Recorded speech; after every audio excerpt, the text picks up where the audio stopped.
All right, this could be coincidence on this Supreme Court day, but we're getting word now that Humana, the big health care provider, has been halted. It was up 8.5% or thereabouts on rumors that Aetna is sniffing around and might be interested in buying the company. If you've heard this song before, it's because a lot more are dancing to the same merger tune in this industry.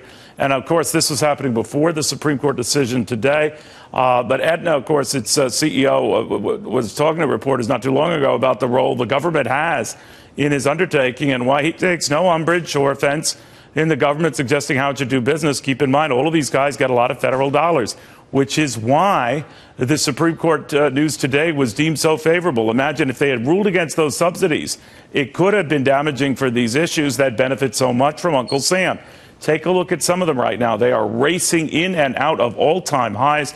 Healthcare stocks, hospital-related stocks, all doing very well.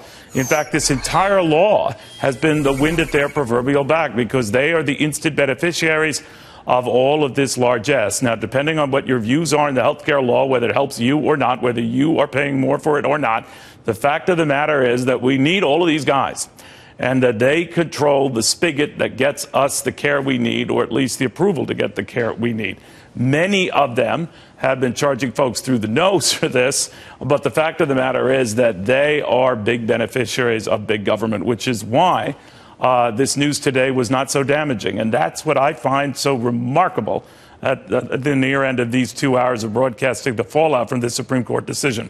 The market's sanguine response to big government that is allowed to stay big and a big federal initiative that is allowed to stay a big initiative.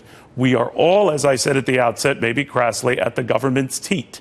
Everyone gets something from Uncle Sam. And we live in a time and an age when 47% of Americans pay no federal income taxes. Now, some for very good reason. They're veterans or they're retired. But I can remember in grad school it was in the 20s, and that was only a few years ago. All right. Maybe a lot more than a few years ago. So what has happened? I'll tell you what has happened. The government. It is everywhere. The government. It is helping everyone.